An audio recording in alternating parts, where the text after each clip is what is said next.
All right, today we're diving into an incredibly powerful shift in how we think about mental health. We are moving completely away from this idea of just being broken, and instead, we're going to focus on how to build lifelong resilience. Let's get right into it. So, to kick things off, I want to share this truly fascinating clinical mystery straight from our source material. Early on in his career, the psychologist whose research we're unpacking today actually worked in admissions at a locked psychiatric facility. And he interviewed hundreds of people who had survived just the absolute worst experiences imaginable. We're talking war, extreme violence, the loss of entire families. Now, it was obviously easy to see why many of them were in deep despair. But what absolutely captivated him were the survivors who had been through those exact same horrific traumas and, paradoxically, never got depressed. I mean, anybody would expect them to, but they weren't. So what exactly was insulating them from despair? Well, that exact question is the roadmap for our explainer today. First, the mystery of resilience. Second, beyond biology and medication. Third, the 5 cognitive risk factors. Fourth, the power of specificity. And finally, managing your moods. We're going to equip you with a highly actionable playbook for your own life. Section 1. The mystery of resilience. What insulates us from despair? If you ask a lot of resilient survivors what kept them going, they'll usually just shrug and say, I guess it's luck of the draw, or maybe good genetics. But the research shows it is definitely not just luck. It actually comes down to very specific patterns of self-organization. And the really hopeful part here is that these insulating skills are entirely learnable and completely teachable. It's empirically proven that when people are taught these exact skills, it dramatically reduces how often they get depressed, and it lowers their vulnerability to future relapses. But even more importantly, it actually prevents the social transmission of depression. Because depression is actually socially contagious. If you're the child of a depressed parent, your likelihood of suffering from depression is 3 to 6 times greater. And that's not just because of genetics. It's because you literally can't teach a kid coping skills that you don't possess yourself. Learning these skills stops that cycle dead in its tracks. Moving right along to Section 2, beyond biology and medication, also known as the biopsychosocial model. To truly wrap our heads around resilience, we have to decenter biology for a second and look at how psychological and social factors heavily dictate depression. 30 to 40%. We really need to disrupt this common myth that depression is entirely genetic. When researchers actually look at genetic variants, genes only account for about 0.3 to 0.4 of the total risk. So it's a mild to moderate influence at best, right? Your individual history, your coping styles, and your social environment play a massive, massive role. And this perfectly illustrates why relying solely on a pill just isn't enough. Look, antidepressants can absolutely help manage the physical, vegetative symptoms, like messed up sleep or a lack of appetite, and they can definitely raise the floor for about half the people who take them. But medication completely fails to teach you how to actually manage your stress.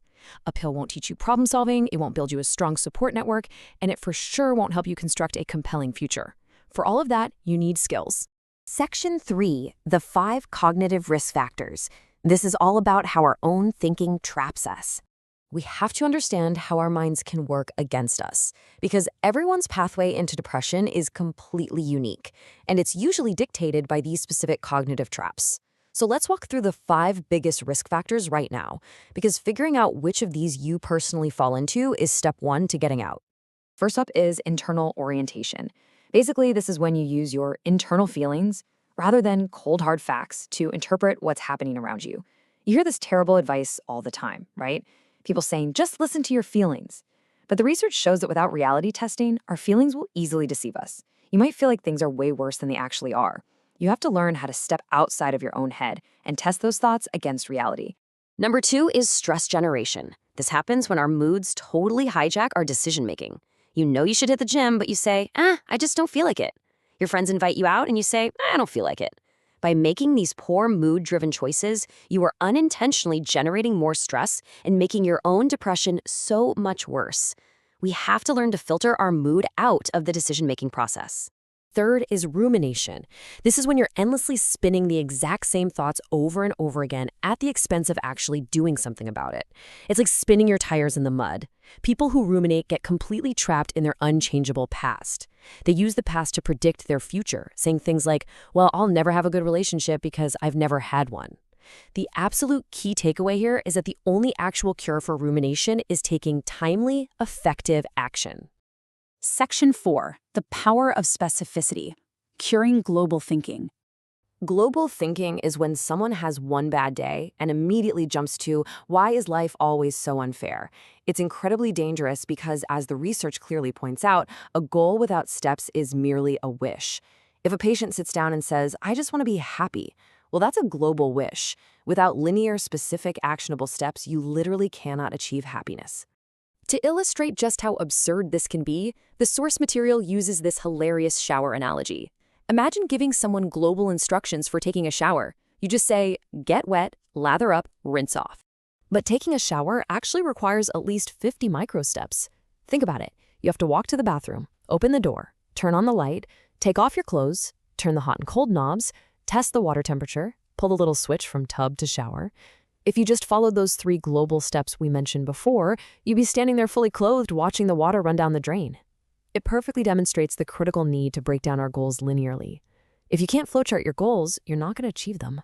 And quickly, our 5th and final risk factor is unrealistic expectations.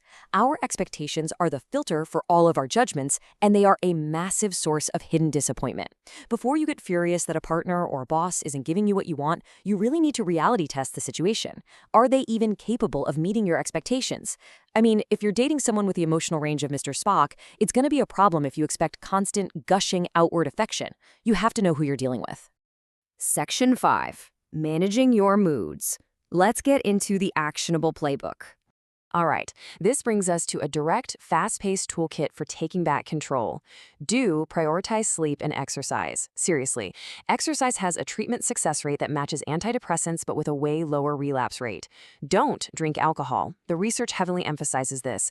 If you are vulnerable to depression, your alcohol consumption must be 0. It aggravates the exact same neural pathways as depression itself. Do reality test your thoughts, and don't isolate yourself from others.